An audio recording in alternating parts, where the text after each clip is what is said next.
Ahoy there, landlubbers! Whispers in the Sea is an actual play series drawing elements from stories of fantasy horror, political drama, and swashbuckling action and adventure pirate stories.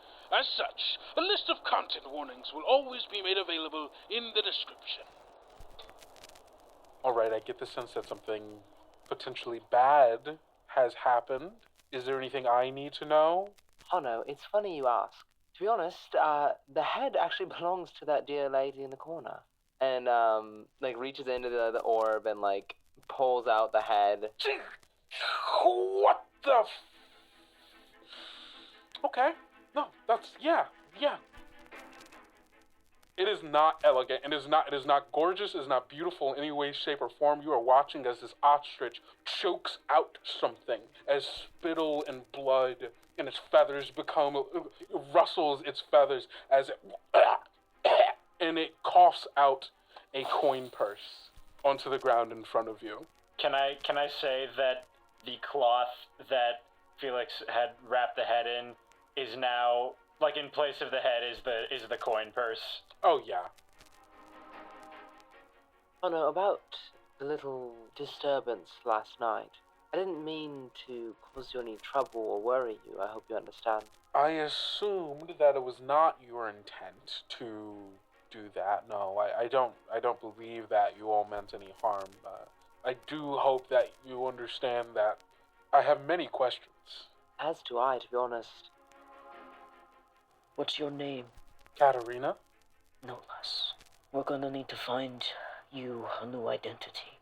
I needed to come here and make sure that you know that even if this is gotten away with, even if we get away with this, rather, unless you're still in a lot of danger. And I want you to know that you have someone.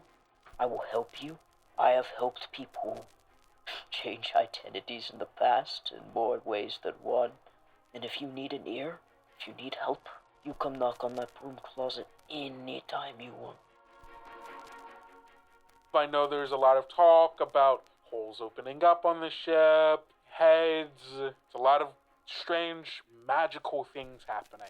But that is because we are going after a strange and magical treasure, which is right over there, and points off to the island.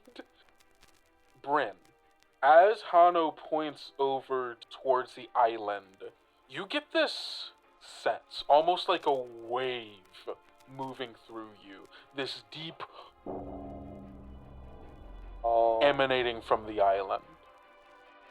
Avery, as the sound of this bell washes over you again and again, the only thing your mind can fixate on in this moment, it's a thought that just comes out of nowhere, because Avery, one day you're gonna die, you know?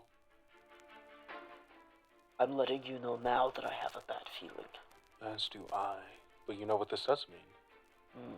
Whatever it is valuable. I'll perch myself in the crow's nest, and if anything comes, I will come after you. Thank you, Eldor. Now, I don't want to alarm anyone. Comforting words to start with. Yes, We're not the only ones here. Potentially. We're not the only ones Potentially. Here. Tracks on the beach. A few sets. Someone's been here in the past couple of days, if not, in the past day.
Ahoy there, sailors, and welcome to another episode of Tales Yet Told, an actual play podcast dedicated to telling weird and fun stories full of imagination, thoughtful characterization, and inclusivity. I am your most humble of game masters, Kendrick, or Kendo if you prefer. I use they, he pronouns, and with me today is the saltiest sea dogs the captain could ask for, Gus. Hey, what's a sea dog anyway? I was just wondering. A seal? Maybe A seal does make sense. Seal. There's a thing called a dogfish, but I bet that's not it. I don't think that's it. The terrible dogfish. What are we, Pinocchio? So you get a hot dog. You coat it in batter. You dip it in the ocean. You dip it in the ocean. It's a hot dog, but the meat is all seafood. It's a shrimp dog. grind up some shrimp and some. What is All it right. actually, Kendrick? It is a shark. It is an antiquated It's a term for a shark. shark. Okay. It's a shark. Yippee! Yippee! Hi, Well- I'm Salty Shark #1. My name is Gus, or August if you like. I use he, him pronouns. And today, as always, I will be playing Felix Cormier. You know him. You know him. You know him. You know who else you know? Hilda. Ahoy there. I'm Hilda. I use she, her pronouns. I will be playing Avery per usual, who uses he, him pronouns. I guess this is the Shark Tank now, so I will be shark number 2. You know who else is in the Shark Tank? Marceline. And for that, I'm out. I knew it. I knew somebody was I going to get make it. a I was shark. so happy. I was hoping I that somebody get would it. do the, yeah. I'm Marceline. Today I'm feeling like using they, it pronouns. That's what we're doing. I play Bryn. Bryn's kind of a little, I don't know. Fuck, man. Shit. Yeah. You know? Yeah, she, her pronouns Bryn's for pronouns sure. are fuck shit. I'm just kind of greased up. You know who else is greased up? Ellis. I'm sorry, gang. It's been a while since last we recorded. I think we're a little feral on this one. Hello. My name is Ellis, and I'm greasy, and I use they, them pronouns. I will be portraying Thorin and Eldoris, who use he, him, and she, her pronouns, respectively, and they are not greasy, so I live vicariously through them. Ah, yes. As we all live vicariously through our characters in this game we are playing, which is Rapscallion, a Powered by the Apocalypse game of piracy and swashbuckling by Whistler. We're still playing that Ashcan edition, you know the deal, you know where to find stuff. But yeah, well, I assume you do, because this shouldn't be the first episode you're listening to. And if it is, I mean, not shame on you, I guess, because I'm not your parent. You can do what you want. Maybe you're doing the secret order. Who knows? I'll be mad, though. I'll be pissed. Oh, well, you've pissed off Marcy. This is the first So, episode. That's cool. Know that Marcy's mad at you. Kendo doesn't care. Marcy, though. And we can see. By the way. know. We can look at every episode and we can see which order you watch them in. We can see it on the data. They We've sent got it to your us for IP sure. address. Yeah. We're They gonna send us find the you. physical location of every play of our podcast. Just so you know, recordings like all like the streaming services, they turn on your microphone when you listen to our podcast. So Netflix knows you like this podcast. think about it. When you're listening to this podcast, what you say, what you do. know. I'm really disgusted with you all. Mwah. Well, this is an energy to start the Yeah, I don't show know, with, man. isn't it? This I'm kinda- is an I energy. I think it's fun. I think I'm it's gonna neat. cry. All right, gang. Well, there's only one place all this energy belongs to: the waves.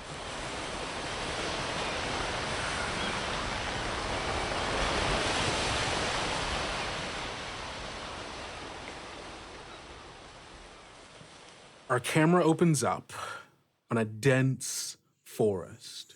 Trees rising above your heads, 20, 30 feet, blocking out the sun in most places with sparse bits of light peeking through as the 6 of you, Bryn, Avery, Felix, Thorin, Katarina, and Captain Hano make your way through the forest of this small island off the coast of Espinora to where you believe the Vault of the Black Egg is hidden. Bryn, as you were kind of leading this group, feeling the mass of vibrations ebbing and flowing outward from somewhere towards the center of this island, where this large mountain towers overhead, even higher than the forests. You feel the vibrations familiar, home-like. The vibrations, the hum of a driftwood grove. A hum that, Avery, you too can feel. Only it feels less comforting. It feels heavy and burdensome, like a weight on your shoulders that you just can't shake off. You all have been marching through the woods here for 5 or 10 minutes. Your voices, if you speak at all, hushed, as you know that potentially there are people nearby. The people who were on the shores who hid their tracks from you, though not well enough. Potential allies or enemies. You're not sure which, but you do know that the chance that they are after the same thing that you are is high. What is going on through everyone's minds as you march through these woods in the direction of treasure? Thorin was prepared to, like at the very least, after seeing the tracks, go to Captain Hano with this information, and hear her oh, let's scout out for 24 hours, with something like this, let's do scout, let's do this. And Thorin has made a choice to not fight against Hano because maybe he's just being paranoid, Yeah. He just feels bad. He just feels like every decision is bad, but he is at this point choosing against his own judgment to trust his captain, and he's wrestling with that. Yeah. I think overall Avery's mind is probably not very focused on the task at hand, but more on obviously what happened back on the boat and just being so enveloped by that hum being on the island where it's originating from is probably a lot for him to handle. And it's just starting to sound a little bit like a dirge, the call of inevitable. So, Yeah. trying to ignore that feeling and wrestle with it. I think as your mind starts to connect that feeling, that hum with that of a dirge, I think your mind is called or even finds some familiarity in it with that of the Dirge Eterni, the song that is played in perpetuity in the Cathedral of First Song, the song that never ends, or, well, when it does, so does everything else. Yeah, I think that's what that hum basically is to Avery right now. I think the main thing going through Bryn's mind right now is, like you said, this sensation of the hum feels particularly similar to a driftwood grove. And I think the only place Bryn's mind can go to is home. But the idea of home, remembering childhood, thinking about the people there and the culture and the life that is there, feels muddied and unclear. Bryn almost has to force herself to build these images in her head, and something there in those memories feels intangible to recollection, and it scares her for a little bit for a minute of why can't I remember these certain things, and she keeps pressing on, curious what this is. Yeah.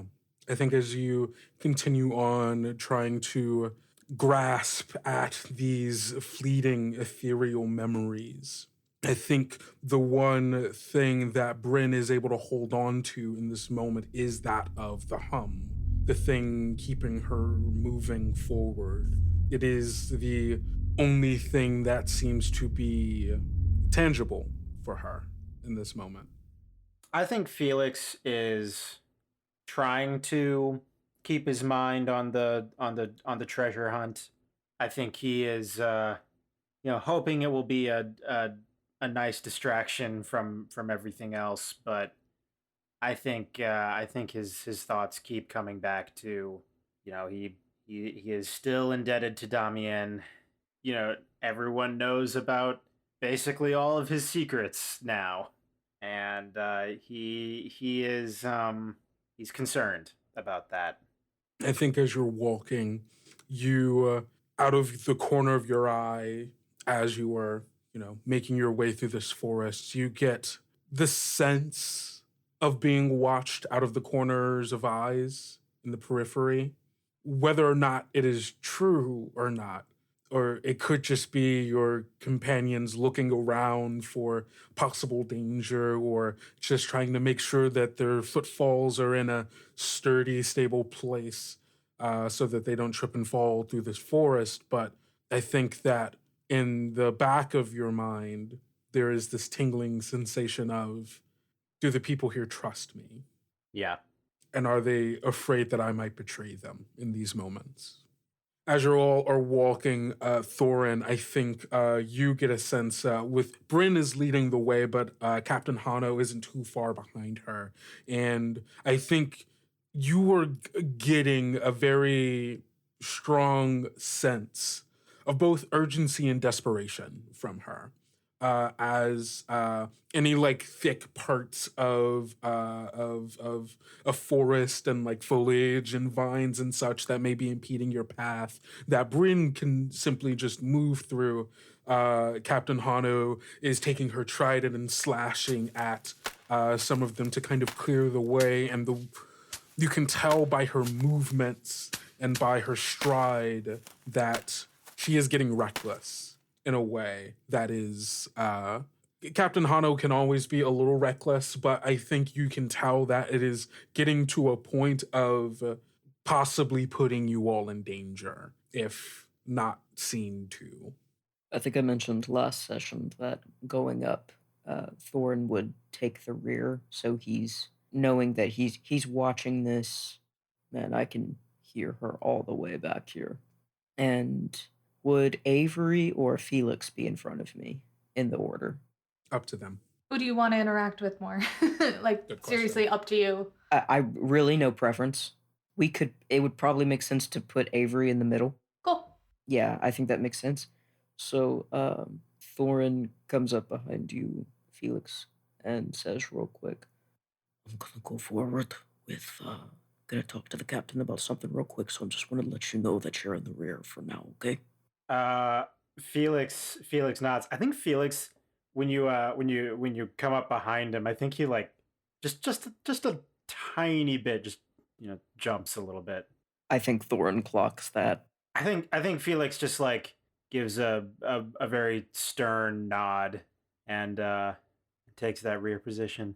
Yeah. He sees that recognition that you're taking that position and gives you a gentle, kind pat on your shoulder before walking forward.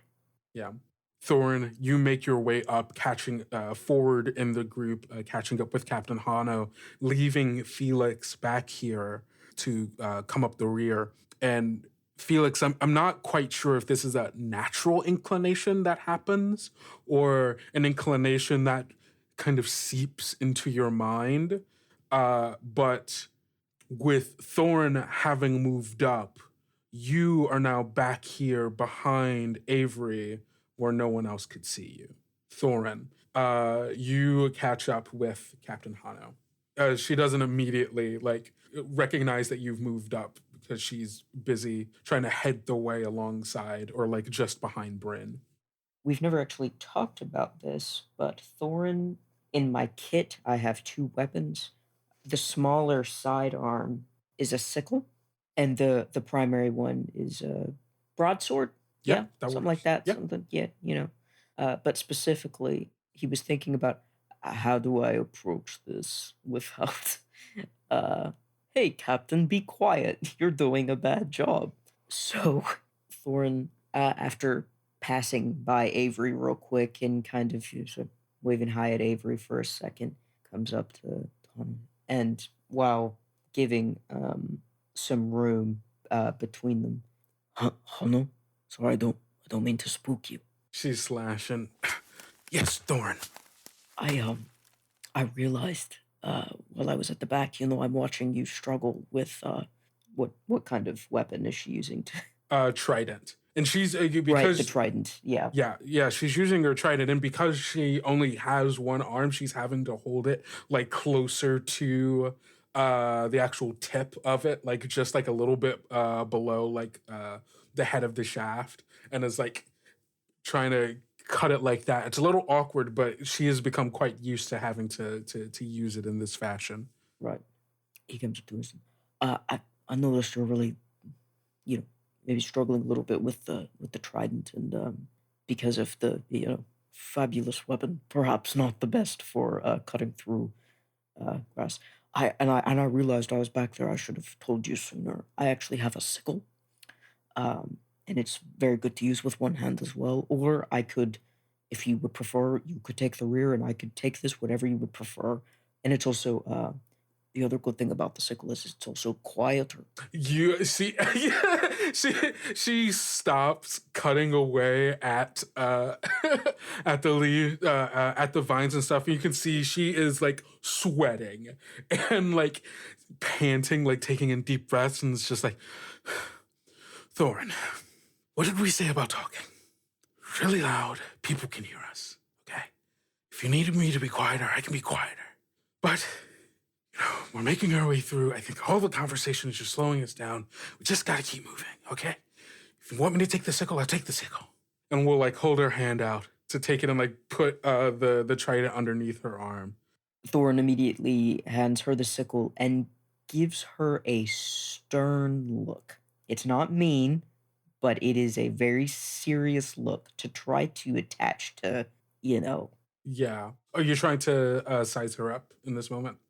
No, I think he knows what's going on here. Gotcha. Or potentially, I was going to say try to parlay, but I don't know if that's necessarily it in this moment. When you parlay with an interested party, you offer something and roll plus polish. I don't think you're really offering anything in this moment, unless you would like to. And I'm offering the sickle. is the sickle in exchange for something? I was gonna say it does feel like kind of a power exchange, if that makes sense, and like Yeah. a sense of like I know there is a bit of power tension between these two people. Yeah. And so even this has a bit of tension in this small moment. And Thorin does not know why. He's trying to be so cool, and Yeah. and everybody is just taking shit in the worst way. I was going to say another reason why I initially gave size up is because it has options in there like how could I get you to be quiet, or how are you actually feeling, or like what's your goal here, if that was the thing you're interested in. But if you're more interested in just getting her to do the thing, then we can do parlay. We are in a dangerous situation. I'm not trying to talk with her and like do a size up. I'm like, how are you really feeling right now? I need you to be quiet. Yeah, no, 100%. All right, roll plus polish. With the +1, it's a 7. On a 7 and 9, they want to see you hold up your end of the bargain first, or they change the terms. Yeah, so she holds out her hand for the sickle. Yep, and Thorn gives it right over. All right, she takes it. I fall back to the rear immediately. I think before you fall fully back, she takes the sickle, puts it under her arm, takes her trident back in her hand, and then hands it out to you. I can't hold both. Yeah, I take it. I'll try to be quiet. And goes back to cutting the vines. A lot quieter now that she's not having to exert the extra motion using the trident. If I'm holding her weapon, being so far behind, I'm gonna stay behind her, look back at Felix, and just kind of be like, Felix, do you respond to the hand signals that our audience can't see? yeah.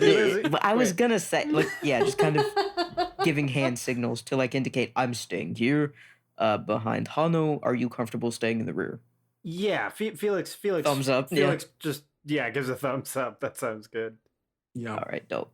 Just like kind of glancing out of the corner of her eye, Bryn seeing like Thorn and Felix have this exchange. Like Bryn takes a moment to kind of give like intentional nonsense hand signals for a minute.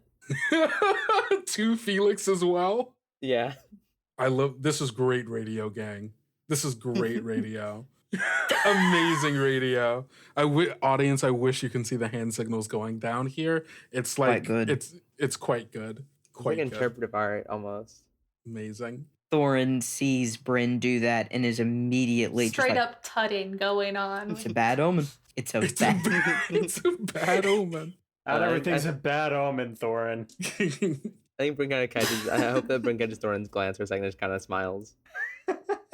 He sees that, and you see the most. He's trying so hard to get along with you, children.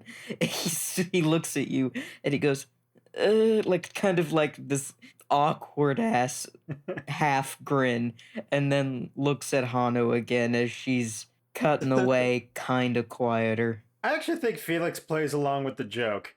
I think he does like he acknowledges Bryn's hand signals and then does a few like nonsense ones back. Mm-hmm. Avery, what are you doing as your companions are doing nonsense hand signals to each other? Oh, I'm oblivious to all of it. I'm just like so focused on like Yeah. the path and the hum that like whoever's in front of me, I think it's Katarina. I'm just watching where their feet are going Yeah. and I'm following them. But I'm like too wrapped up in everything else to like pay attention to Thorin, going up front or hand signals being thrown all over above and Yeah. around me. So Amazing. So you all continue along this path with Bryn leading you. Bryn, you are still feeling the hum of what only feels like a driftwood grove ahead of you. And time passes, minutes become hours, and you all make your way closer and closer to the center of this island. And the closer you get, the stronger these waves feel for both you, Avery, and you, Bryn. This sense of familiarity, of home, of death. And I think eventually, after 3-4 hours, you make it to where you feel the source is. You come to a point in the forest where up ahead, the tree line breaks out into a clearing. You can hear the sounds of what kind of sounds like a river nearby. And once you break out into this clearing, you see that there is a bit of a clearing and a river leading further up towards, in the direction of where the mountain is, kind of carving a path through this part of the forest. And when you get here, I guess, Bryn, you would be the first to notice that some of the trees towards the actual like tree line, the ones that would be the closest to this river, are driftwood trees. They're different from the tall oaks of that most of this forest is.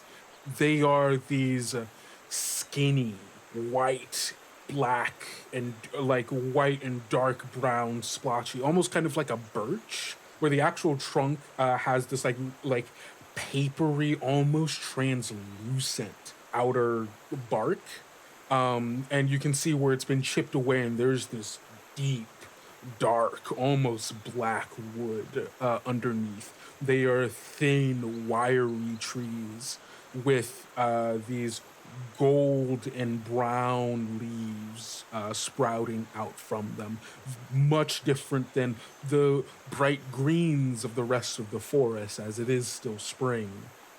These trees look like they are almost in a perpetual autumn coloration.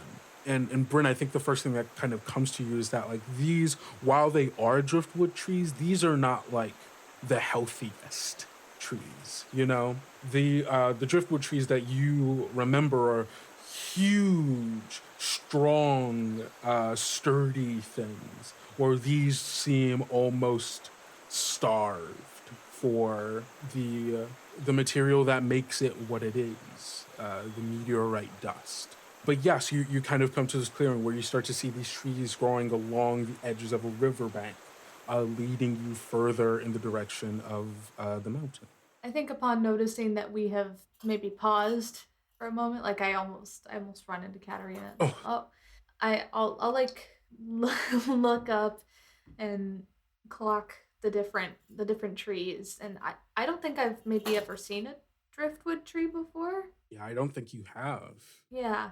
So having never seen this type of tree before and it looking just so distinct and having these different points about the island, I'm going to go ahead and quietly take out my notebook and start sketching a couple of the trees, writing down a couple of the characteristics and stuff that I see of them. Yeah. I think as you all come out here, I think Captain Hano kind of looks around, sees that you're all by this riverbank, and turns to everyone and says, all right, I think this might be a good place to rest, get some water, fill tankards, whatever we need before we keep moving. Gets out a flask from her coat and goes to start filling it at the river. I thought she was about to start drinking. I was so panicked. Hano? Yes? I'm not sure partaking of water from here is the best of ideas. What, is there something in it?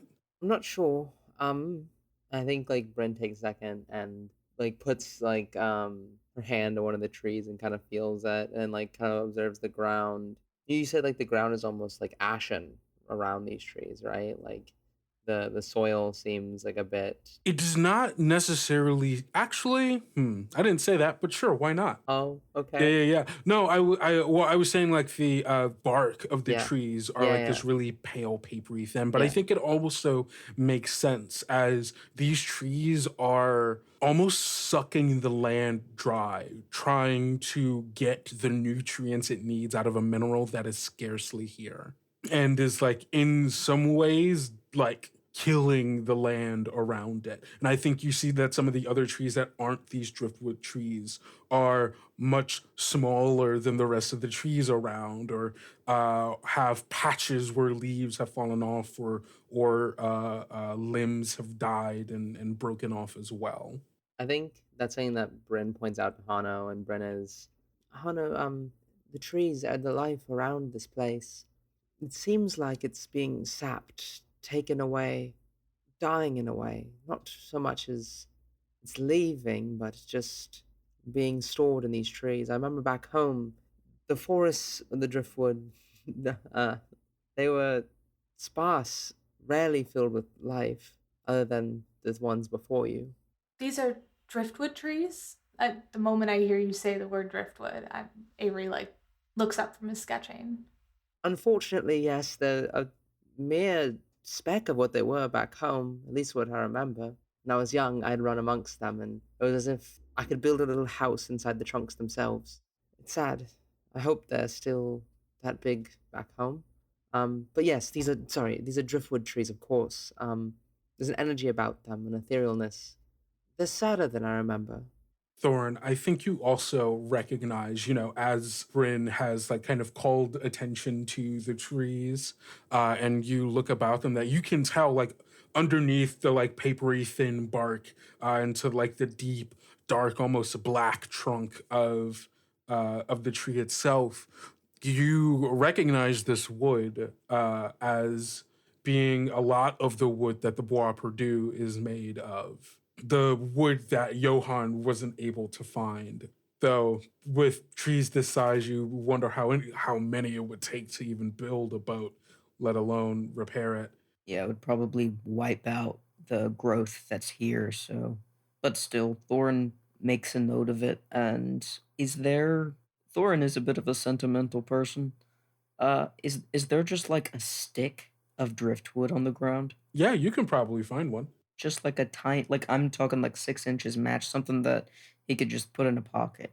Yeah. Thorin does that real quick, like kind of covertly. Yeah. Oh, Avery's already definitely pocketed a stick the moment that he's taken a leaf and like pressed it in the book. He's pressed it into his, yep, absolutely, yeah. As we're staying in the forest, Bryn goes, to one of the trees and starts to peel and pick at this birch-like bark, almost like the thickness, I imagine, of a page in a book. And Bryn peels off a sizable sheet of that like paper-like bark. Okay, yeah, you've got a sheet of that paper-like bark. Was there a thing you were expecting me to do immediately? I'm curious about something. Okay, That's it's don't yeah, no, it's cool. okay, we've got it for now. We'll keep that in our back pocket. This is a mouse tool that'll be useful for us later. Yeah, I think Bryn kind of quietly goes and like places that piece in Avery's hands. Thank you, Bryn. Of course. Back home, it's customary that if you have a letter of something important to write down, you write it on a small piece of driftwood bark. It's said to have some sort of connection to that beyond, to write to those you cannot write any longer. Does this work with all driftwood? Not sure if it works at all. It's just something, you say at the... Just an idea that it's perpetuated. Okay. Of course. Of course. I thank you very much, Bryn. I will use it as appropriate. I'm sorry, what can it do? You can talk to people from beyond. I know what it means. As soon as it was said, I know what it means. And I'm so glad you've given me such a wonderful bullet.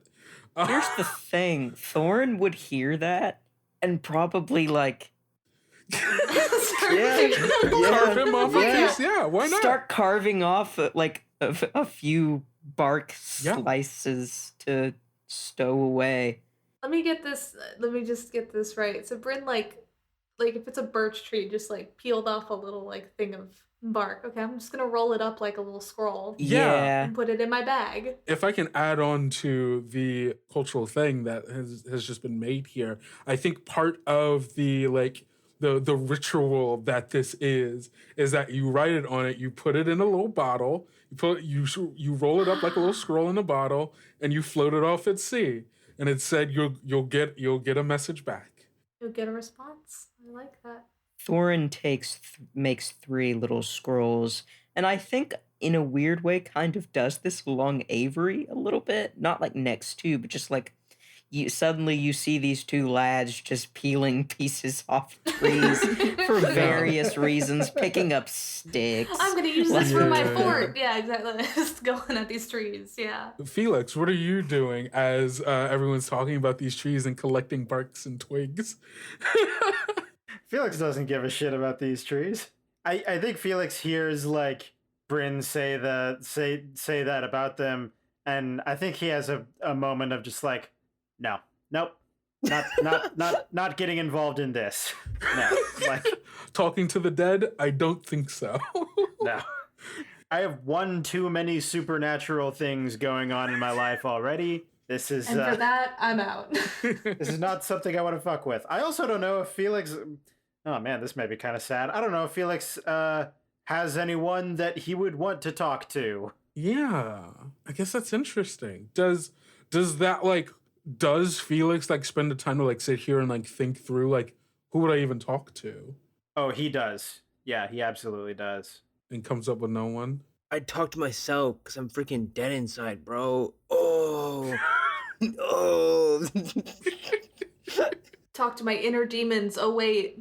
I won't think about it as the fucking welcome to my world. Welcome to my world. Does anyone else want to do anything while you're in this space amongst these trees, taking this moment?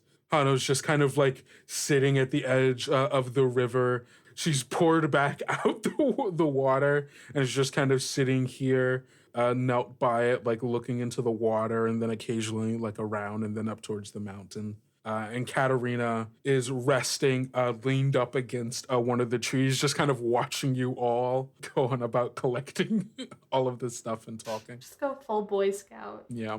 Felix starts to take a step away from the group, and he tries to catch Katerina's eye, and he's motioning for her to follow him. Yeah, like let's go talk somewhere else. Yeah. And I don't think he goes very far. Like, I think the others would still be able to see him even. Yeah. Um, You're like, let's go further down the river, like closer to the trees. Not like, Yeah. let's go deeper into the forest where no one can see us. Right, yeah. Yeah. She, I think, takes a second to think and then eventually, begrudgingly gets up and nods and she follows you. Okay, so Felix, you and Katerina move further down the river out of earshot of the rest of the crew, but still in eye line so that everyone can see where the two of you are, and no one thinks that you're just kind of absconded somewhere. You pull her down. What do you say? Yeah, first thing Felix does is he reaches into his bag and pulls out and hands to Katrina 2 guild. Still in the bag, or do you take the money out of the bag to get her? No, I think in the bag. Okay, yeah. So you hold out this bag of money to her, and she kind of has this immediate, what the hell? kind of shocked expression. She goes, "So what's this for then?" It's well, it's your cut. The contract's complete. So it works then. I want to believe this means you're safe, but I don't know. I don't know. At the very least, you're safer. Thorin told me I'd probably need to come up with a new identity to travel as. Yes, I think so. Been trying to think of a name. It's hard to choose a name. Something that you want to be known by. I think you take for granted the one you're given, thinking that that's all you'll ever need to be known as. But, I guess this gives me the chance to find something that's my own, I guess. Suppose so. Felix says, "Well, I think it's a grand opportunity, isn't it? Not one that most of us get." Aye. I don't know what I expect you to do with that money. I don't. And I suppose I want that to be something of an apology and you don't have to forgive me for ruining your life. Felix, you didn't ruin anything. Like you said before, it would either be you or someone else. I guess thank you for not going through with it. And going to the lengths that you did to protect me, even. I don't think just anybody would have done that. It's a strange thing. Something about I was never a sailor, pirate, or whatever you want to call what we are. Something about being at sea has well, I've just realized how few choices I've really had the opportunity to make in my life. And I thought that maybe the choice not to kill you would be a good place to start. Well, I'm thankful that's where you chose, rather than later. Thank you, Felix. Felix nods, and he kind of looks back to where the rest of the group is, and still talking to Katerina, he says, "Everything's different now. I've never had anyone know this much about me." If I'm being quite honest, I really don't think I know that much about you, Felix. I mean, yes, we all know who you're affiliated with and who you work for, but other than the fact that you're a killer, I mean, what do we really know about you? There's not much else to know. And Felix kind of walks away from the conversation. Does anybody else have anything they want to do during this rest period? I think it dawns on Thorin that he told Eldoris to come get them should anything go down without her really knowing where to find them.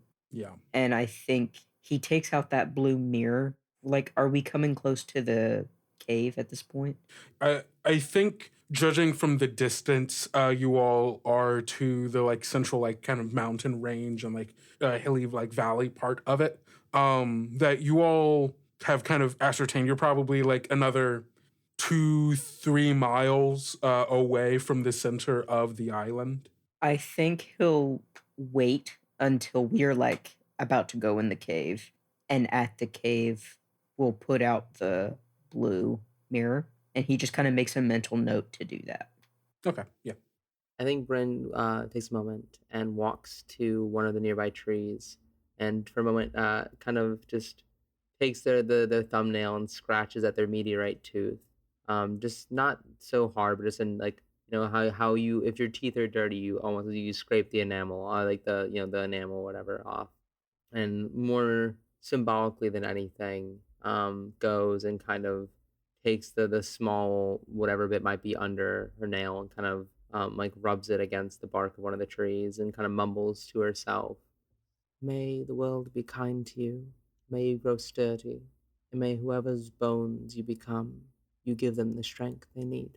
As you say this soft prayer, you feel your words become vibration, become potential, an energy moving from you into this tree. And you feel it resonate in it. And you feel it return this energy in kind. And you all keep moving. I think, Bryn, you can tell that the direction you all should be heading kind of is like essentially following this river further towards the center of the island. And so you all walk along this riverbank for a good hour or two until you reach the large, rocky, hilly valleys surrounding the central mountain that this river snakes its way up. And you all follow this river up to its source, which is a large lake, large enough so that it would take you like probably a couple of minutes or so to be able to cross its width. But not so large as for you like not to be able to like hear or see something that would be on the other side. And you see as the shallows of this lake move towards this deep, dark depths of its center, and towards the opposite side of this lake from where you all are, you see the cliffs of some of the hills surrounding this mountain, at which you see the opening of a cave.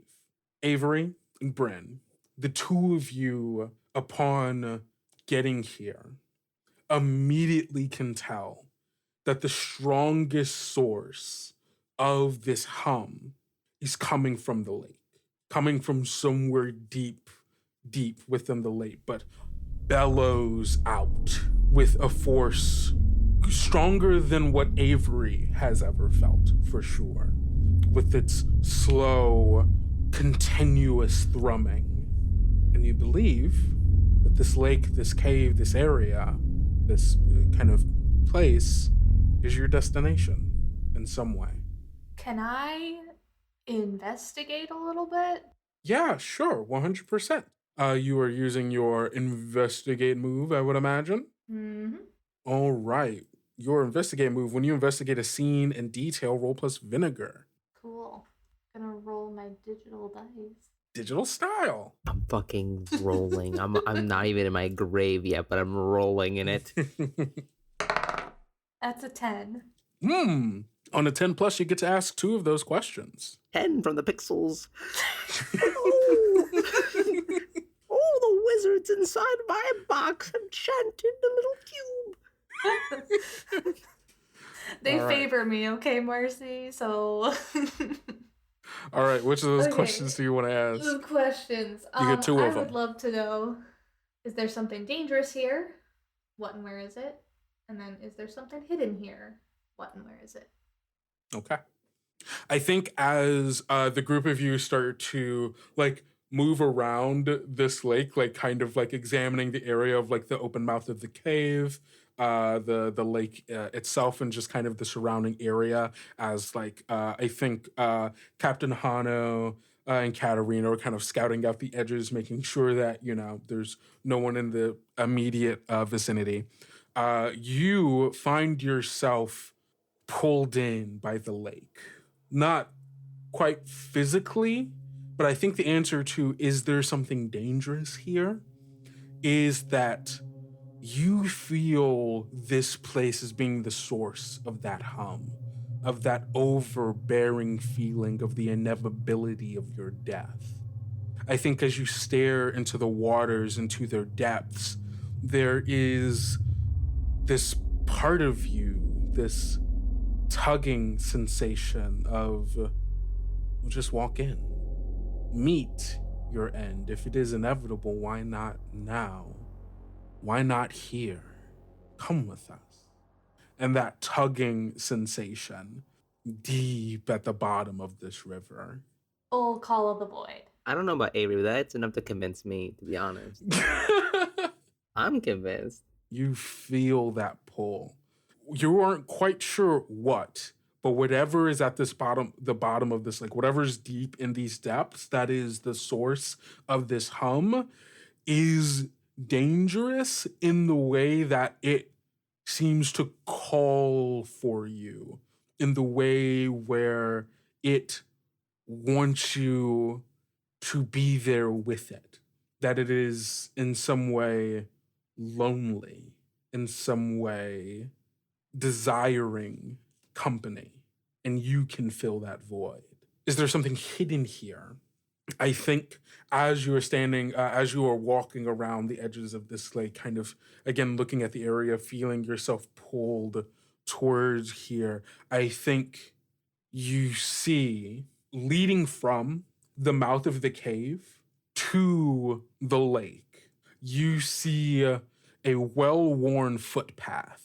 And by that, I don't just mean this is a trail that somewhat like this, that has been like walked often. It is that, but I do quite literally mean that within the grass of the area, from the mouth of the cave to the foot of the lake, there is a set of footprints that are so perfectly well worn in its consistency that they are literal footprints that have made a path rather than just a flat path where people have walked, if that makes sense. Where you are seeing the indents of dead grass where someone has tread and continues to tread continuously in the exact same pattern, who knows how many times, to get to the point of where it is now.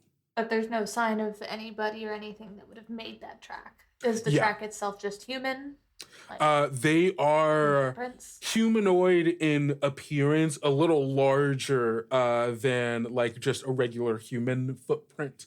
Is there any sort of tread to the footprints, or are they like tread as in like was something being dragged? Boots and stuff. Boots? No, like boots. No, oh, yeah. Or No, is it these like are barefoot. These are bare footprints. Yes. I thought you said they were human footprints. I'm gonna kick your ass. I want to point out earlier the kind of bouncing around the question of like, is anything here dangerous? Yeah, I get that you have to give like a more evocative answer, but I just like the idea of Avery thinking like, is anything dangerous? Well, there's this like unseen presence that wants me to die. Yeah. But other than that, probably bad. Oh, it doesn't want you to die. It doesn't want you to die. Wants you to go into the lake at the bottom. Just wants company. Yeah, just wants you to sink into the bottom and rest forever. Nasty. Exactly.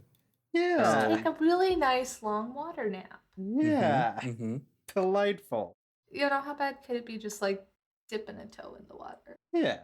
Is that you saying that Avery does it? No. Okay. I'll think about it, but I'm not going to do it. Avery thinks about. I think about it. Yeah. Think about a nice, refreshing dip in this lake that wants to kill me. Doesn't want to kill you. That wants me to die in the most, I do want to be clear that it is not a desire for you to be dead, nor is that even really the feeling that you're having. It is more of a presence of the inevitability of your death. And so if death is just inevitable, does it matter when it happens? So the presence doesn't want him to die. It just thinks he should die. It thinks just he knows will that I will die. Exactly. Yeah. Okay. Yeah.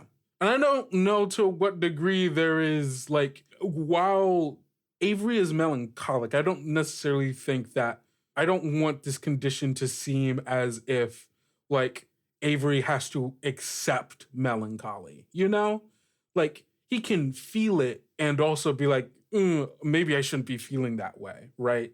Because you still Yeah, I think do it's have more the that ability. just that thought is going to stick more because of how I Exactly. feel right now. It's just going to Exactly. be a more persistent, nagging feeling of like, well, it's inevitable. Yeah. I'm going to go back to the mouth of the cave.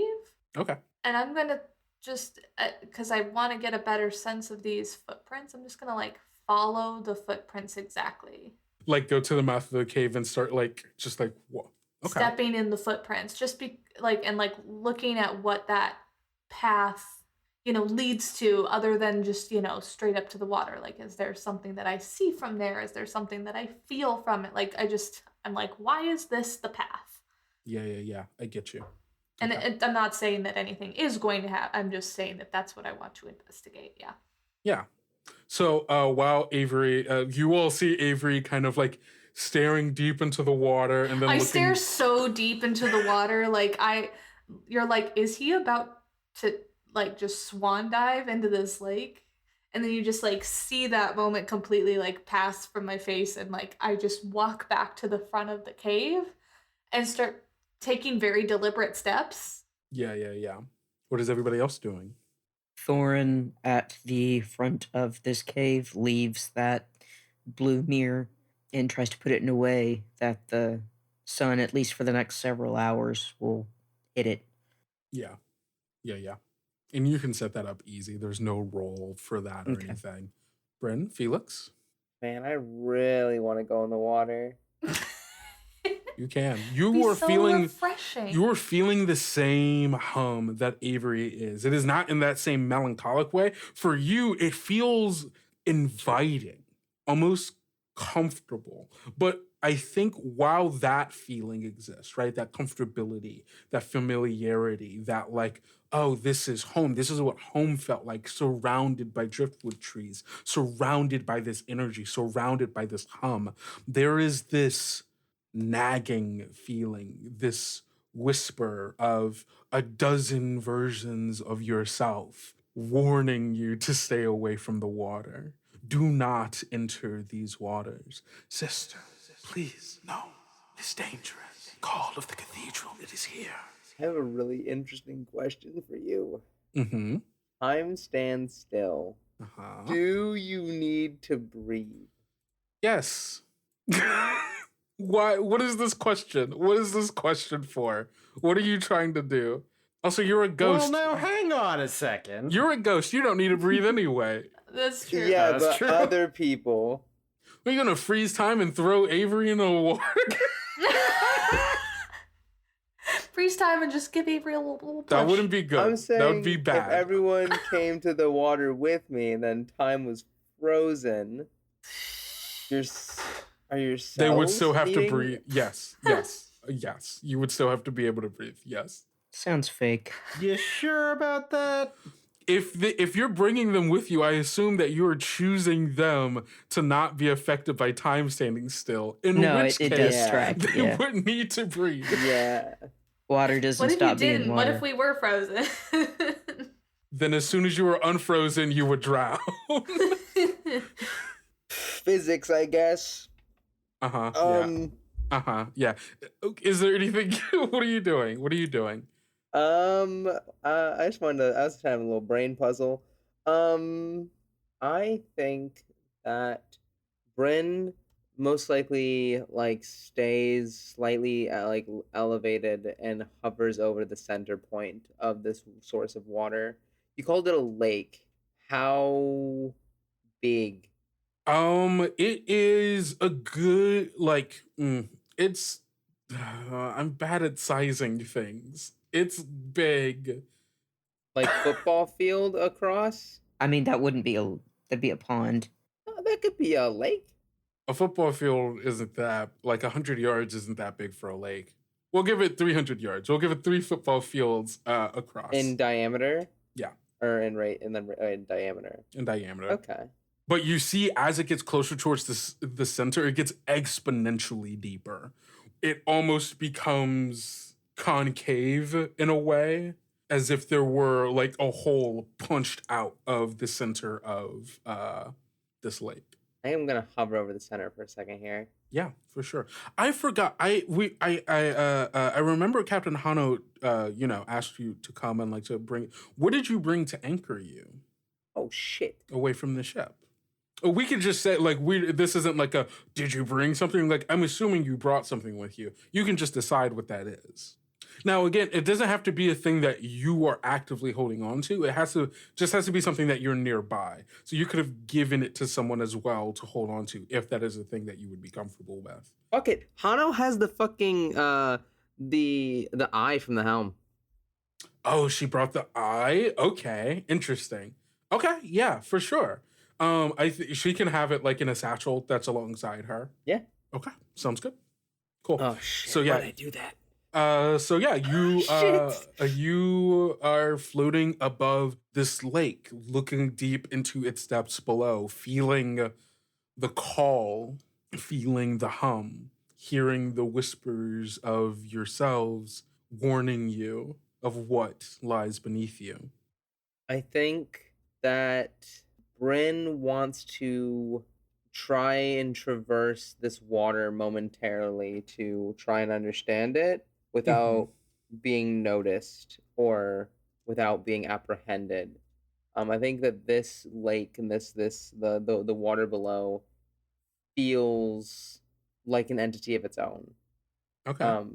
Almost oppressive, alluring and enticing as it is. The thought goes through her head of like, well, what? Once I'm inside of it, then what? How about this? I will allow you to enter the water. Upon doing so, Okay. I will allow you to size up the water and the hum and what lies beneath. Of course, at the risk of what that means. Yeah. No. Yeah. Okay. That's cool. Okay. Dope. Roll plus vinegar. Let me get my water dice out. It's okay. This one's kind of like water. You see, audience, this is where the fun happens. I'm scared. I'm about to get my Chris Angel mind freak on. Alright, rolling my plus vinegar dice. That's an 8. On a 7 to 9, well, on a hit, you hold 2. On a 7 to 9, the water, holds 1. And you will spend a hold 1 for 1 to ask any of the following questions. I think the scene of this is as Avery has been like tracing these steps from the mouth of the cave back up to the lake. As you get to the foot of the lake, you see Bryn lowering herself down into the water. And as her feet break the surface, the water ripples out from her. And you can feel this kind of whoosh of the hum disperse from the water as you, Bryn, feel yourself attuned somewhat to a force, a pull in here. I am going to ask 2 questions. 2 of them. 2 whole freaking ones. That's crazy. Yeah. First one. Freaking, what sort of treasure are you carrying, baby? What kind of jewels? What kind of trinkets? What kind of little gems? As you break the surface of the water, your body becoming enveloped in the waves of this lake, you feel from deep, deep below a presence, and an image forms in your mind of something deep underwater, large, ovular, of black stone, of meteorite. You feel at the bottom of this lake, or, well, what else could it be but the black egg? Let's go. My second question is, how could I get you to allow my companion safe passage? Man, that's some wording, huh? I think you hear a voice in your mind, dark, heavy, compassionate, but sturdy. All are safe amongst the way. All who come under my watchful eye. All who float the endless sea to me are safe. You as well. And the question they will ask is, how could I get you to join us, daughter of Driftwood? I think in this moment, you become very, very aware of whom it is you were speaking to. Yeah. This is an entity that you have heard of, Yeah. spoken of in legend as the keeper of the Driftwood Cathedral, the watcher over the dead, the ferryman of the landless sea. Oh, this is like bad news. This is like bad news bears, huh? That's cool. This is the person who constantly has pulled for you and those like you, those on the brink, the precipice between life and death, the one whom you've avoided for so long. I'm a big boy. I'm a tough guy. I'm not scared of a little man with a boat. I think Bryn responds out loud, I guess. It's quite a sour bargain you offer. I suppose for me to join you, it'd mean that I would have to see that my work here has also been done. I have fulfilled my duty and done right by those who I serve. Only then will I let myself rest, and your grasp will remain out of reach. It is a fool who believes them outside of my reach. All float here eventually. Some, it takes longer. Some, much sooner. We will see which you are. Hey, Bryn, Oh, can I get you to stand your ground really quick? I'm on the water. I'm not on the ground. It's crazy. Well, that's a shame. Can I just double check? Is Bryn making any contact with the water? Yes. Yeah. Okay. I wasn't positive if like it had like pooled a little bit, like Yeah. avoiding her, or if she was actually touching it. Like, I'm still imagining, like, partially, like, floating out of the water, but, like, I'm imagining, like, knees down is in the water. And what you see and what some of you around would see and what Bryn would feel is liquid arms forming out of the water, wrapping themselves around Bryn's torso, grabbing up around the shoulders, and starting to pull her down. Bryn, if you would stand your ground from being compelled into, Yeah, well, I'm getting some real special dice for this one. of course, who are you spending bond with? I would yell out Fuck, to you man. when I see you even doing any of this with the. Yeah, Thorn would be walking over as Yeah, well. I think. Oh shit! Mm-hmm. I'm not gonna do it. No, come on. What were you thinking? I do have bond with Damian. I don't think Damien. Oh, Damien could. If you want to make a bargain with Damien could probably help you get out of this. We're right here. Like, I mean, we could. No, Like, I- before you make a deal with a literal devil, can you just. No, I know. It's just a thing where it's like that would be fucking nuts. Thorn would be What's- so pissed. Avery is like at the side of the water, like has Yeah. taken all the steps to it and is poised next to it, like crouched down by it. It's either that or I do have bond with the ship, which is like clinging to like my form. And so it's my question is, does Bryn cling to the physical form that holds her, or to the people that are in her life? And I think in this moment, Bryn clings to Avery. And I think I use a bond with Avery. Spend X bond and then roll plus X. Oof, okay. That's a fucking 6. Can I ask one quick question about the lake? Yeah. I know you said it was like super deep, but is it like drop off deep? It's like or is there's there, a like you can wade into You it? can wade into it. There's a certain point where it drops off, but you can wade into it. I can either wade or not, but if I see that Bryn is Is Bryn being, like, pulled underwater? Yes, Bryn is. I can't spend any bond because I'm melancholy. Oh, But that's true. I would wade into the water to like distract or help or whatever I can do. Okay, so Bryn, you failed that roll. Take 1 experience point. You've just failed. So that means I get to make a hard move, which is Yeah. wonderful for me, as always. I think you're going to take harm. I think you're going to take harm from this, is what the first thing that's going to happen. I healed up from the night before, right? Yes. Okay, cool. You are going to take 2 harm for this.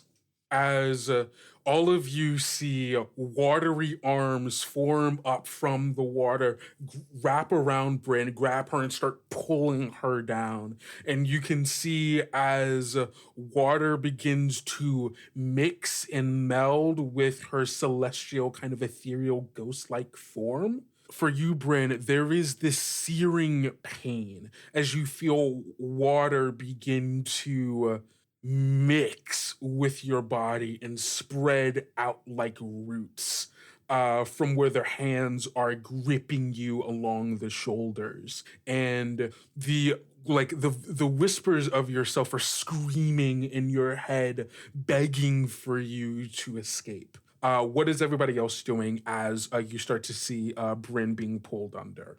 I know Avery said that he was starting to wade out into the water. Thorn, what are you doing? This appears to be like a life or death situation right now. It doesn't seem great. Yeah. This definitely feels like something is trying to take Bryn. And there's really only one thing that Thorin would do. I'm going to be using my ink move. Ooh, yes. So, of course, I have to roll first. Yeah, so your ink move, we decided that you can use the break in or out move for multiple people. Right.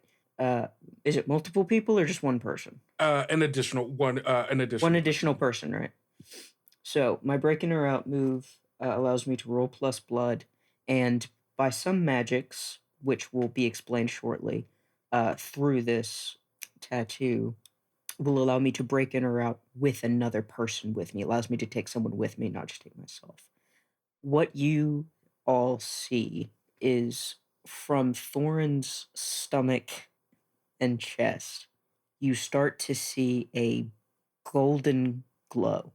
What the fuck? Oh, okay. Yeah, it's a whole thing. Yo, this rolls okay. As you are being taken down by these watery hands and they're pulling you down, we see Thorin go, Bryn! And as he shoots his own arms out, golden arms extend from his chest and stomach and wrap around you to pull you up. And I will now roll to see if I am successful. Yeah. I rolled a 6 plus 1, that's a 7. Okay. On a hit, you've gotten out. You're going to choose one from the break in or out list. On a 7 to 9, I'm also going to choose one. The one I'm going to choose is suffering harm or weakness, as I think the tendrils, probably realizing that I'm pulling her out, maybe try to... Yeah.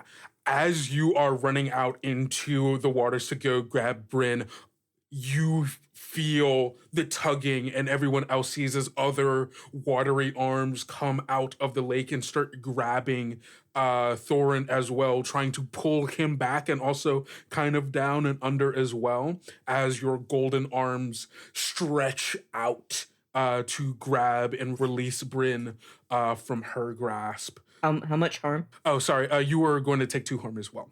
The one that I am going to choose is that you are going to lose track of something important. That something important is Avery also ran into the water to go help Bryn. And as Avery starts running out into the water, you, of course, get ahead of him to grab Bryn. Avery, you start to feel yourself pulled down by this water as well. And as all of this is happening, Felix, what are you up to? If I am seeing that Avery is being similarly like pulled down, yeah, I'm gonna use Dark Magician. I'm gonna do some magic. Yeah. First, we roll. Oh, yes, indeed. That's an 11. Oh shit! All right. On an 11, or did you spend 1 luck or 2 luck? I'm spending 1 luck. Got it. So on a 10 plus, you can choose which of those powers you get. I'm gonna choose that that third one there. Bellius. For a scene, you may create a chittering flying shadow servant who does your bidding. I'm going to flavor this a little differently. Please. I'm going to say this is an arm of smoke that extends from Felix's own arm. 3 different types of arms just hanging So out many in this arms cave. going on here. Just Yeah. Yeah, you got to fit with the theme, don't you? You do, yeah. And yeah, he is extending this sort of shadowy hand to try to pull Avery out. Yeah, for sure. Amazing. Give me, what are we gonna do here? I think you can use these the smoke hand to essentially like try to fight away like these water arms that are trying to grab at Avery. I will say either this. You can strike or shoot to try to fight the water arms, or you can use the smoke arm to be able to spend rank with Avery to assist Avery on a stand your ground roll, since Avery at the moment can't. Essentially what this will, if you spend rank with Avery right now, I will allow Avery to roll as if they have spent bond for the stand your ground roll, since at this moment they cannot spend bond and thus would be forced to be compelled. I don't know that Felix would try to fight water. Yeah. So I think his thought is to pull Avery out, and so I think it would be assisting in the stand your ground. Yeah. So Avery, as you are like trying to like trudge out and wade amongst the water to go get Bryn, you see Thorin run out ahead of you, golden light coming out of his chest and stomach, grabbing Bryn, and you feel yourself as watery arms reach up from around behind you, grab you by the shoulders, start to pull back and start to pull you down, and you feel that desire again, that hum, that feeling of why not now? Why not join this hum, this infinite thrumming, this wholeness? You will eventually. And as you are feeling that, you see Felix's like smoke hand reach out and try to grab for you as well. What does Avery do in this moment? Can I feel anything like more sentient about that hum? Like, is there something that I feel like I can connect with more being in the water? When you come into that water, that feeling of desire, that feeling of join us becomes way more physical in a way that feels more like you are hearing the whispers. If you are hearing voices call out to you. Join us, please. Now is your time. Now is a time. Why not this time? I'm gonna like whisper like back to it. Now is a time, but it is not the right time. I will join you, but not yet. How may I know you better in order to join you? I think you get an image in your mind, the same that Bryn got, that of the dark, black, ovular stone that you feel deep at the bottom of this lake. Do you wish to keep this, or is it merely a temptation for others to find? I think you get a sense of when you see that image that this is not a thing that this presence is keeping. It is the source of this presence. It is the source of it. It is the thing that you are communing with in this moment. Is this the place that you must stay, or am I to come curry you elsewhere? I think you feel and hear the whisper. There's so much to see, so much to be. This place, it is one of many, yet I have only seen it. Take me. Only if you promise not to take me in return at this time. Sounds like you're trying to parlay. Sure. All right. When you parlay with an interested party, offer something and roll plus polish. That's an 8. On a 7 to 9, they want to see you hold up your end of the bargain first. or they change the terms.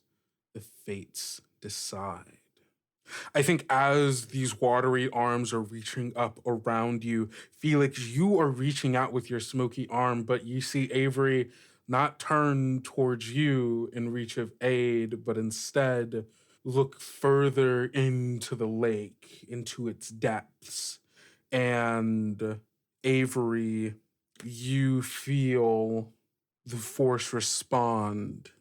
If you are to take us, it is not we who shall decide, but our keeper. Go, find her in the darkness of the cave. Bring her that which you have brought, and she will decide if you are worthy to carry us. And I think it dawns on you, you all have brought something that has led you here. The black coin that was found on the beach. Oh, the coin. So wait, so it wants me to go get the coin, go elsewhere in the cave now? It has told you to go to bring the coin to the person in the cave, and that person will decide if you can take it. Who has the coin? Captain Hano does at this point, I believe. Okay, I'm going to whip around to look at Hano, and I will just yell, I need the coin.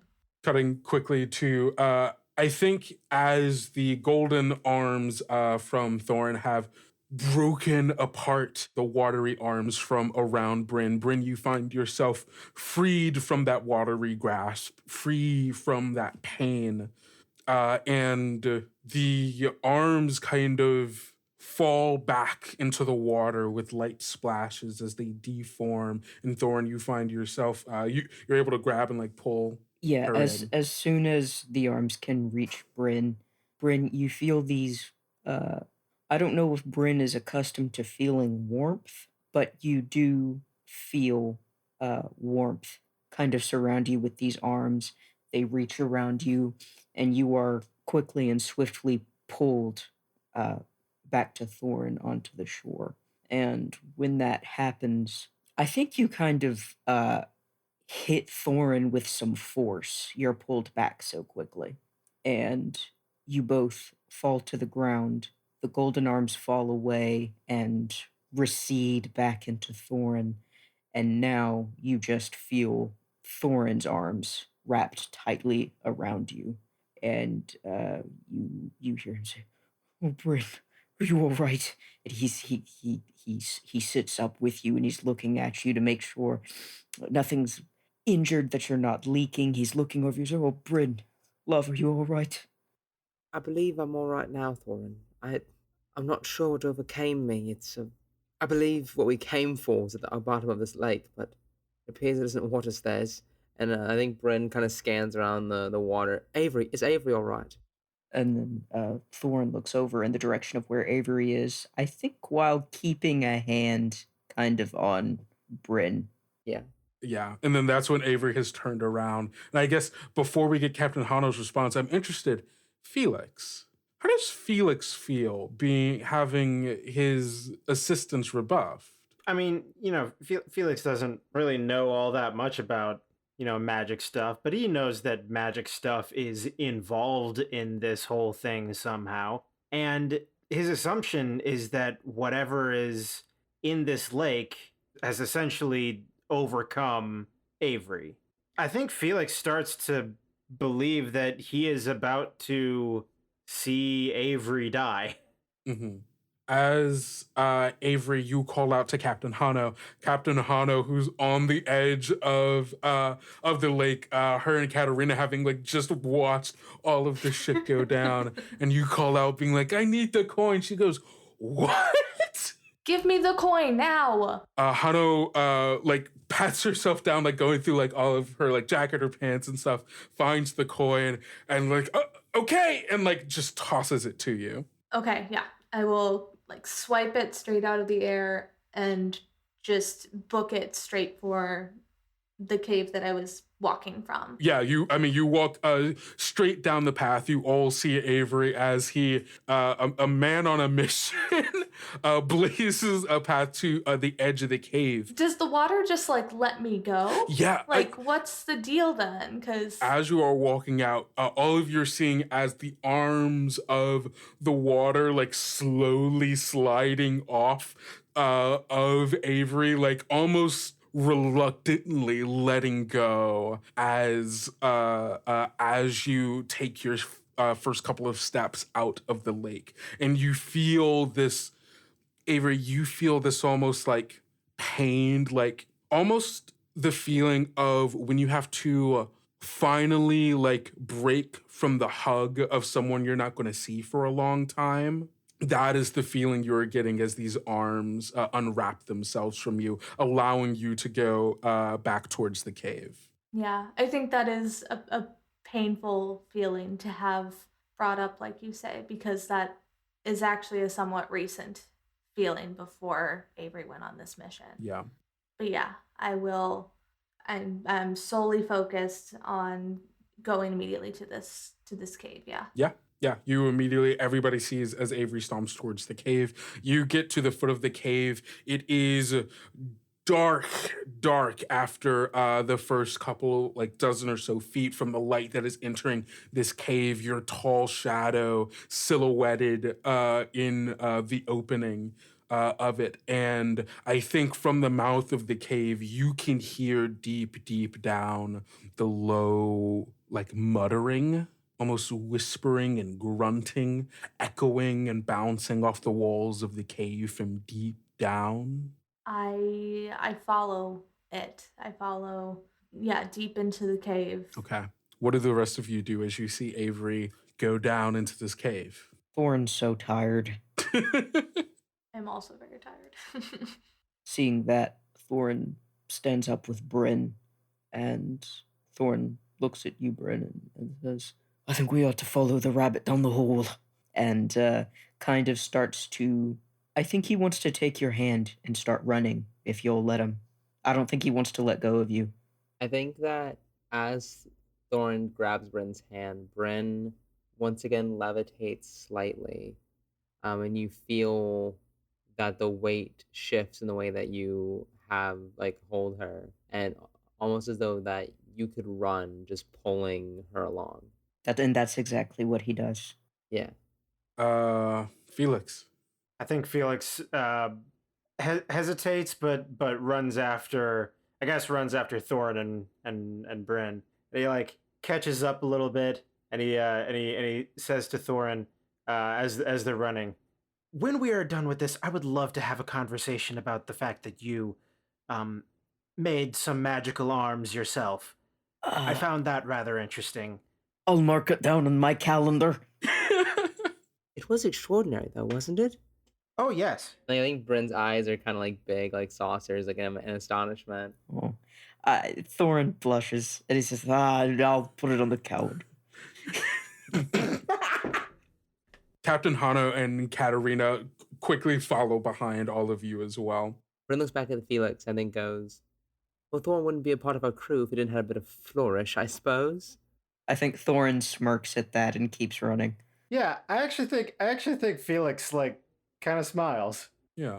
The group of you keep running, led by Avery. You've got this coin in your hand, and you're noticing as you are further moving down into the cave, you can feel, you've always been able to feel the hum from this coin just because it is a piece of meteorite. It is a strong source of this hum, but it is almost literally vibrating in your hand as you get deeper and deeper into this cave.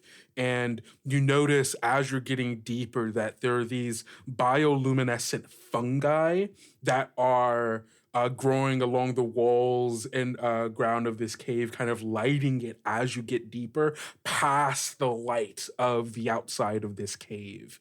And you get deeper and deeper. It's vibrating, and you all are just like running to catch up with Avery as you feel this powerful presence almost pulling you further deeper into the cave until finally you all reach a part where the mouth of the cave breaks open into this large cavern-like area. Stalactites holding tight to the ceiling, and almost kind of a small natural area of moss and bioluminescent fungi and small pools of water dotted along the ground of this cavern. And you see at the end of this room in a corner, a shrine has been built. It is made of wood and stone and vines tied together with small, what looks like handmade candles along the sides of it, lit, and hunched over, not like just in front of it, is this large furry person painted with glowing purple and teal designs along their back and long hair, large kind of fluffy ears. Whatever this person is, it's very reminiscent in a lot of ways of Dr. Blau. You believe that this person is potentially the same kind of person. This is an Anafash. They are an indigenous people of Espinora, large fur-like people, big furry ears, and like kind of small, like short tails that drag behind them. But this person, you can see in the dim lighting in here, has these large black horns that seem to be made of some kind of stone-like material, and a third arm growing out of the back around their like right clavicle, and like bending and angling themselves up, made out of the same material of their horns, and it's just kind of laying itself along their shoulder. And you see, as you all like kind of like come and like run up to like this opening like into this room, you see this person who's hunched over, just slowly like breathing and muttering to themselves. This room is filled with the sounds of them almost kind of what seems to be like talking to themselves, and they haven't recognized that you're here yet. Are there markings at all reminiscent of Bryn's magic and such? Yes. Bryn, you've seen this person before. Yeah. In the vision you had just yesterday. Yeah. I think as we all stand there in silence, observing this entity, I think Bryn, holding Thorin's hand still, takes a step forward and cocks her head. Sister, is that you? I heard your call, and we've come. Muttering stops, and it becomes still and silent. You see as the figure slowly leans up and turns in your direction. You all see that she has what looks like dirty bandages wrapped around her eyes and head. She turns to look in the general direction of where you are and says, "Sister, you've come and you've brought lives."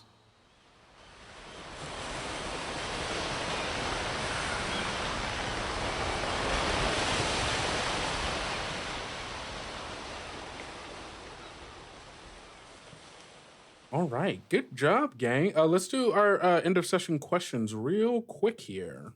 Avery, did you defeat a major foe? No. Gain significant treasure? Maybe? Not yet. You're close. I mean, we got the fucking... It's a coin. Yeah, you got the coin. But that was the thing you already had. For sure. Yeah. We just pass it back and forth, power level. It's for you. Did you accomplish one of your character's goals this session? I don't think so. Okay. Thorin, did you defeat a major foe? I wouldn't say defeat. You more... I didn't defeated. Yeah. Did you gain significant treasure? No. Did you look cool as fuck? Yeah. Did you complete one of your character's goals this session? No. All right. Felix, Yes. did you defeat a major foe? No. Gain significant treasure? No. Accomplish one of your character's goals? Yes. Yeah, I would say so. He wanted to talk with Katerina, and I think he actually, I said he wanted to get a kind of a vibe check on everyone else, and like everyone kind of did that on their own, like Yeah. with the exception of maybe Avery, but like Yeah. Thorin was being nice to him, and Bryn was like kind of joking around with him. So yeah, it seems like things are going okay on that end. All right, cool. You get to mark one experience, add one rank, add one to your rank with someone, or clear all of your weaknesses. I'm gonna get me an experience. Okay, cool. Bryn, did you defeat a major foe? Mm-mm. Gain significant treasure? Mm-mm. Or complete one of your character's goals this session? Not yet, I don't think. Mm-hmm. I think the conversation was the goal for Bren. Yeah. Or at least to, like, speak with, like, I mean, yeah, we shared words, but, like, didn't speak. Yeah. You know what I mean? Yeah, no, I get you. Okay, sounds good. Well, thank you everybody for listening to another episode of Whispers in the Sea. This has been quite the little session here, huh? We'll just have to see what happens now that Aviva's here, and maybe we'll find out a little bit more about this egg that seems to be calling to everyone. I like playing games with my friends. Me too, I missed y'all. Likewise. I miss y'all too. And we missed you too. We miss you too, audience. And Zach. Yippee. Yippee. All right, everybody. Hey, Gus, where can people find you on the internet? You can find me on the internet on websites such as Twitter, Instagram. That's it. Those are the only ones. You can find me at August underscore. Fuck, is there an underscore? Yes. Yes, August underscore Knobbe. That's Knobbe. You can also, if you want, you can follow my band on Instagram.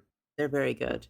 We're sort of undergoing a bit of a rebranding. You can find us on Instagram at Sponk Band, SPONK Oh. Band, one word. Oh, new name. Check us out. Things are picking Gus is up. very talented, by the way. Like, Mhm. extraordinarily so. I will not Aw. make that claim. Well, we will. We will for I you. guess. Yeah. Gus was born to tickle that ivory, I tell you. I declare. Singular? The singular. One ivory. Gus can One only ivory. play Singular one ivory. key. But damn, do I do it well. Boy, howdy. Yeah. All right, Hilda, where can people find this podcast on the internet? At Tales Yet Told, pretty much anywhere on the internet, and you can come find us and talk to us and tell us all kinds of wonderful things in our Discord, which is linked in all of our social media places. Yeah, amazing. Marcy, where can people find you on the internet? You know, this is the season of rebranding. I got a new @ y'all.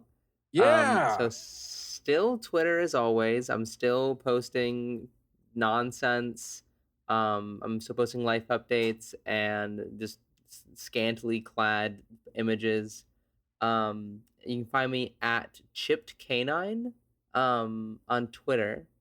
I'm trying to think of the timeline of this. Not yet. We'll have a YouTube channel coming soon for me. I'm working on a video project, been a bit delayed with some kind of unexpected illness.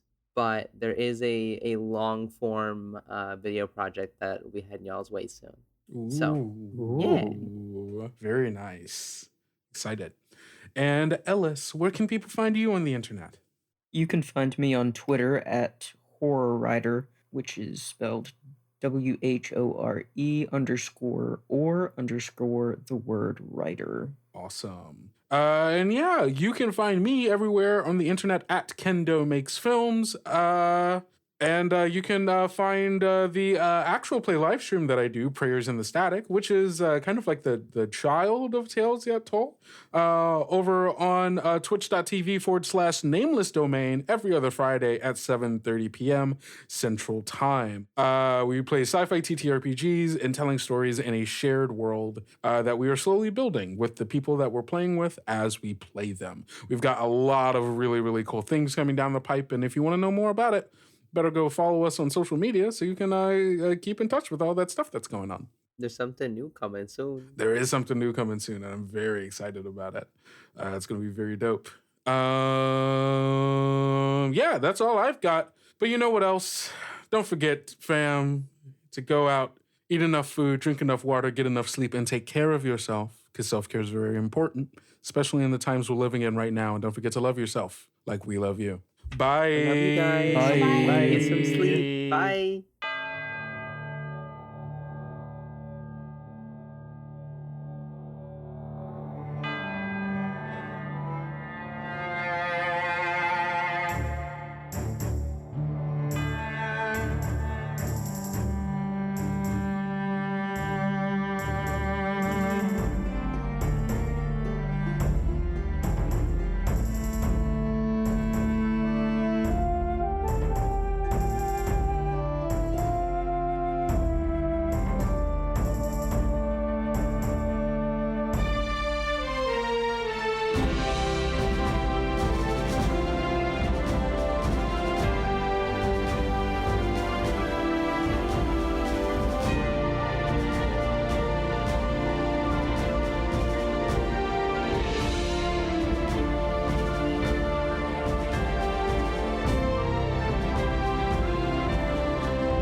Proud member of the Rainbow Roll Network. Rainbow Roll. Our stories, our voices.